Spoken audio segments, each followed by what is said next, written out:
Hi friends, this is professor Kartik Trivedi and you are watching me on YouTube. So इस video के अंदर हम देख रहे हैं पंचिंग प्रेस की थियरी। वो है most important flywheel in punching press. So this is the most important theory of GTU. ठीक है, तो यहाँ पे देखते हैं, आपको एक पूरा देख के रखा हुआ है।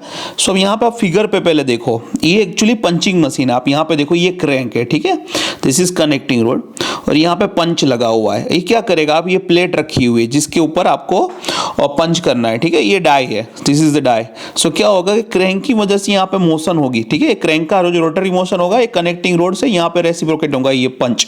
सो ये जैसे नीचे आ जाएगा प्लेट के ऊपर, तो वहां पे होल पड़ेगा, फिर ऊपर चला जाएगा। सो वन रिवॉल्यूशन एक पंच पड़ेगा, ठीक है। इस तरीके से ये काम कर रहा है यहाँ पे। तो ये पंच, ये प्लेट जिसके ऊपर ये यहां से आएगा, यहां से सरक के यहाँ पे आएगा, एक देन होल पड़ेगा, देन फिर ऊपर चला। ये डाई है जिसके ऊपर ये प्लेट रखी है और प्लेट के ऊपर ये पंच आएगा और पंच है ये कनेक्टिंग रोड के साथ क्रैंक के साथ कनेक्ट हुआ। अब क्रैंक को चलाने के लिए आपको क्या चाहिए, मोटर है, ठीक है। ये कंपाउंड गियरिंग अरेंजमेंट है, दिस इज द मोटर। ये कंपाउंड गियर अरेंजमेंट है और यहाँ से क्रैंक चलता है। सो मोटर की वजह से मदद से क्रैंक चलता है। और ये इसके बाजू में यहाँ पे गियर के साथ हमने फ्लाईव्हील रखा है for energy storage and energy release whenever required, ठीक है।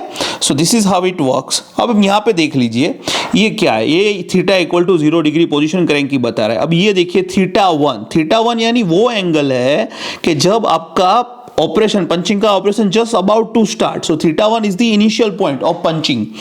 और ये आप थीटा टू यानी यहां पे जब आ जाओगे आप, क्रैंक यहां पे आ जाएगी, तो ये पंच यहां से मूव होके यहां पे आ जाएगा, यानी थीटा टू पे आपका पंच खत्म होगा। So from theta one to theta to आपका पंच हो रहा है। सो थीटा, ये आपका प्लेट है, इसके नीचे डाई और ये punching machine. So theta one यानी operation is about to start. जब थीटा टू पे पहुंचेगा तो पंच हो जाएगा, ठीक है, इस तरीके से। So from theta one to theta to, जो आपका पंच एक्चुअली हो रहा है वो theta one to theta to हो रहा है, पर आपका देखते पूरा रोटेशन वो पूरा करता है, पर जो पंचिंग होगा that is just between theta one to theta two. So ये यहां पे दिखा रहा है, ठीक है। अब इसको अच्छी तरीके से समझते हैं। अब यहां पे देखते हैं द क्रैंक, यहां पे you can say that a punching press is shown in diagram. The crank is driven by a motor which supply constant torque. So ये क्रैंक है वो मोटर के थ्रू ड्रिवन है, ठीक है।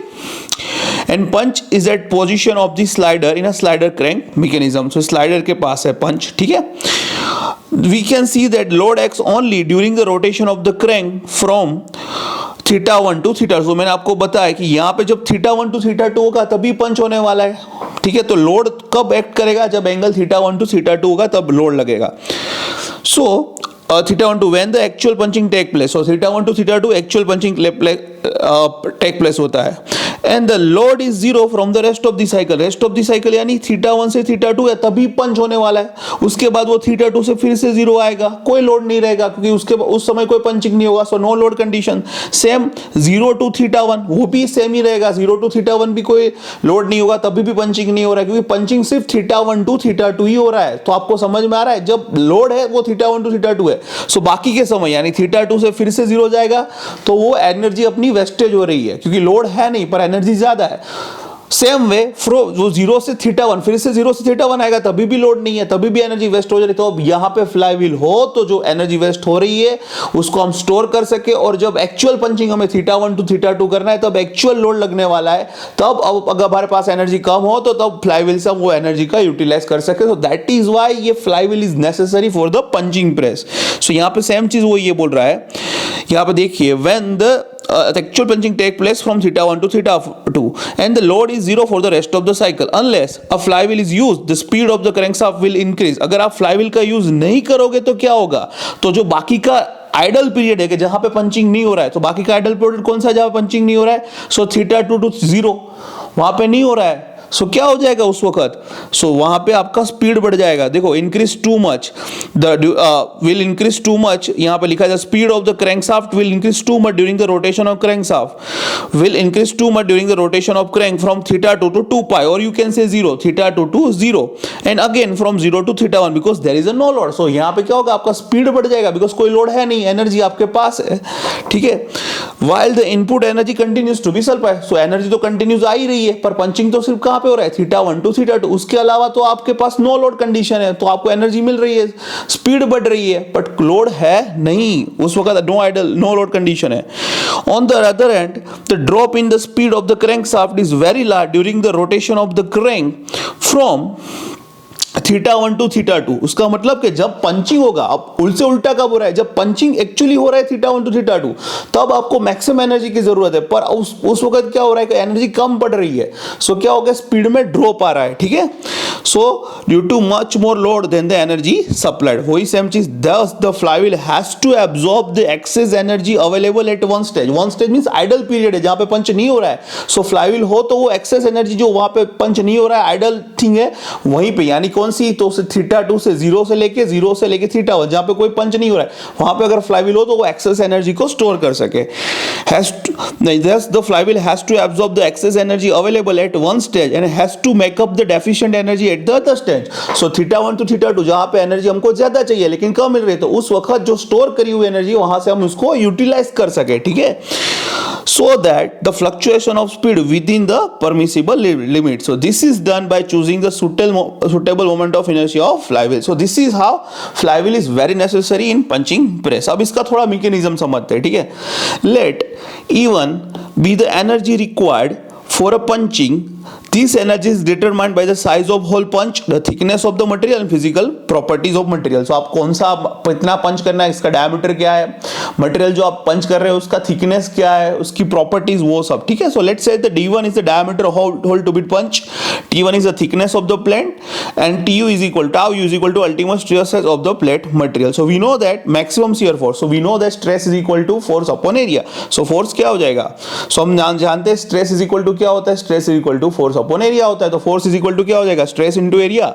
सो maximum shear force is equal to area sheared into ultimate shear stress. Area sheared यानी जिस area को आपको होल करना है, जिस एरिया में होल होगा वो, सो वो हो जाएगा pi dt, pi d1 t1 into shear stress.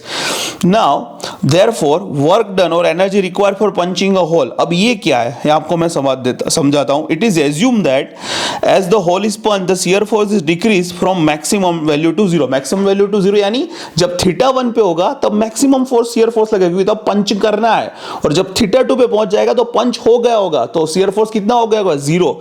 तो इसका अगर आप डायग्राम बनाए तो कुछ इस तरीके से हो सकता है, शियर फोर्स वर्सेस टाइम का।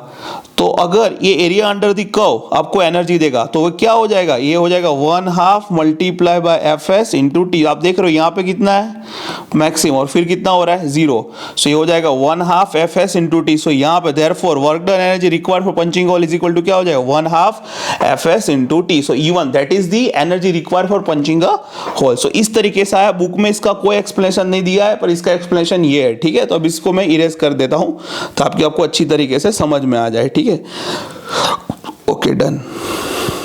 नाउ आगे पढ़ते हैं। Now assuming one punching operation पर रिवॉल्यूशन, तो हम एज्यूम करते हैं कि एक रिवॉल्यूशन के दरमियान एक पंच पड़ेगा, ठीक है। The energy supply to the shaft per revolution should be also equal to E1। So इतनी एनर्जी हमें देनी चाहिए पर रिवॉल्यूशन।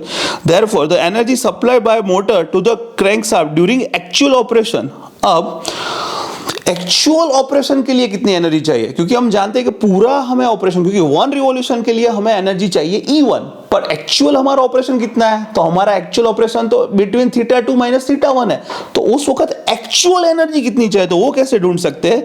तो उसके लिए हम इस तरीके से कुछ लिख सकते हैं, for 2π revolution you require E1 energy equal to E1। तो अगर जब एंगल θ2 माइनस θ1 हो तब एनर्जी क्यों चाहिए, कितनी चाहिए, तो हमें पता है θ1 बिटवीन θ1 टू θ2 ही पंचिंग होता है, तो हमें एक्चुअल एनर्जी तो कितनी चाहिए, तो बिटवीन θ2 माइनस θ1 कितना होगा। So that actual energy E2 equal to, अब क्रॉस मल्टीप्लिकेशन करो, E1 into θ2 minus θ1 upon 2π। So that is the actual energy. हम देते हैं थियोरेटिकल एनर्जी इतनी, पर एक्चुअल एनर्जी हमें जो चाहिए वो इतनी होती है। देयरफॉर अब इसको मैं इरेज करता हूं ताकि आपको समझ में आए। Therefore balance energy required per punching equal to total energy minus actual energy required, so E1 minus E2। So we know that E1 E2 क्या है, यहां से वो डाल दो जो वैल्यू है वो, सो इस तरीके से इक्वेशन आ जाएगा। सो that is the balance energy required for punching, ठीक है। Okay, the energy is to be supplied by the flywheel by decrease in its kinetic energy. अब जब एक्चुअल ऑपरेशन होगा, जब θ1 to θ2 जब पंचिंग होगा, तब क्या होता है, डिमांड ज्यादा है, एनर्जी कम है. सो क्या होगा, फ्लाईव्हील अपनी एनर्जी रिलीज करेगा. कैसे रिलीज करेगा? By decreasing its kinetic energy when its speed fall from maximum to minimum. Therefore maximum fluctuation of energy delta is equal to E1 minus E2. So E1 ये हमने ढूंढ लिया, E1 minus E2 क्या है? So this will be over here. So this is the maximum fluctuation of energy. Now अब दूसरा भी equation है, अगर हमें the value of θ1 θ2 may be determined only if the crank radius r, length of connecting rod and relative position of the job with respect to crankshaft axis is known. In absence of relevant data, अगर मान लो कि हमारे पास ये नहीं है, तो एक equation यहाँ पे एज्यूम करके इन लोगों ने डायरेक्ट दिया हुआ है. ये हमारा कोई काम का नहीं है, फिर भी मैं आपको बता रहा हूँ. इस equation θ2 minus θ1 upon 2π t upon 2s is equal to t upon 4r. अब ये टर्मिनोलॉजी क्या है, इसको समझते हैं.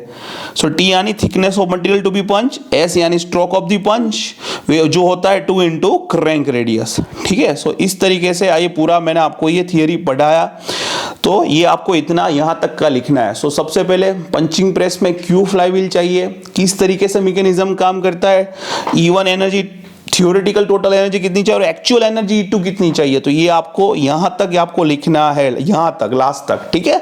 सो आई थिंक आपको ये थियरी समझ में आ गई, बहुत इंपॉर्टेंट थियरी है. I hope you will like this video. Have a nice day.